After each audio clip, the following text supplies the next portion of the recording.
विद्रोह को कुचलने के बाद अब बारी थी राजपूतों की। दिल्ली का ताज पहनने वाला बादशाह अकबर अब राजस्थान की रणभूमि में कदम रखने को तैयार था। इधर आमेर के शासक भारमल अपनी बेटी हरकाबाई को मुगल हरम में भेजकर पहले ही अकबर की अधीनता स्वीकार कर चुके थे, लेकिन आमेर को छोड़कर बाकी राजपूत क्षत्रिय परिवार अब भी मुगलों के खिलाफ शत्रुतापूर्ण भाव में डटे हुए थे। अकबर ने उन्हें झुकाने के लिए शोषण और विस्तार की वही नीति अपनाई जो सदियों से दमन का औजार रही है। दिल्ली से गुजरात जाने का रास्ता चित्तौड़ और मेवाड़ से होकर ही गुजरता था। इसकी भौगोलिक स्थिति रणनीतिक रूप से बेहद महत्वपूर्ण थी। अब अकबर को सिर्फ एक बहाना चाहिए था जिससे वह चित्तौड़ और मेवाड़ पर हमला कर सके, और यह मौका भी उसे मिल गया जब राणा उदय सिंह ने अफगान विद्रोही बाज बहादुर को शरण दे दी। बस फिर क्या था, अकबर ने अपने 15,000 मुगलिया बिलाव के साथ चित्तौड़ पर चढ़ाई करने की तैयारी शुरू कर दी। लेकिन जैसे ही खबर फैली कि दिल्ली का खुदा बन बैठा शहंशाह स्वयं युद्ध के लिए आ रहा है, तब अपने ही हिंदू भाई इस मुगलिया बिलाव के तलवे चाटने को तैयार हो गए। और दुख की बात यह थी कि अपने ही हिंदू राजाओं ने अपने ही भाई राणा उदय सिंह के खिलाफ अकबर के पक्ष में अपनी सेना भेज दी। कहते हैं जब अकबर ने दिल्ली से कूच किया था तो उसके पास मात्र 15,000 सैनिक थे, लेकिन धीरे धीरे आमेर, गुजरात और मालवा के राजाओं ने मुगलिया तलवे चाटने की होड़ में अपनी अपनी सेनाएं चित्तौड़ के विरुद्ध भेज दी। और जब अकबर चित्तौड़ की सरहद पर पहुंचा तो उसकी कुल सेना 40,000 सैनिकों से ऊपर पहुंच चुकी। दिल्ली से जब गुप्तचर आया तो उसके हाथ में एक फरमान था।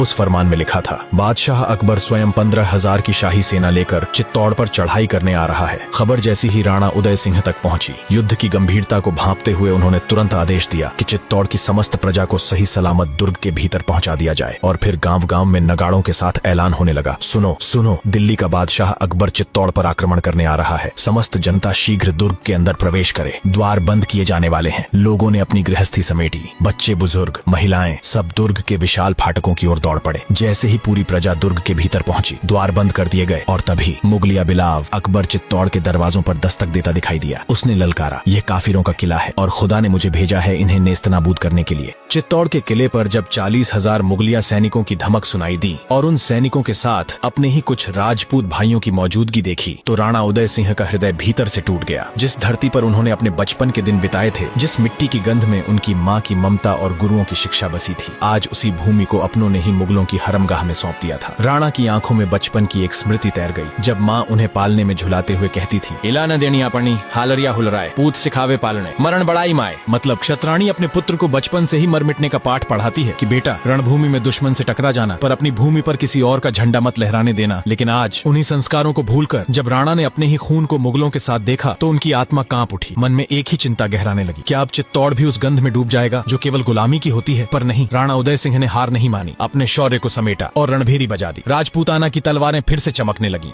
इधर अकबर द्वारा चित्तौड़ पर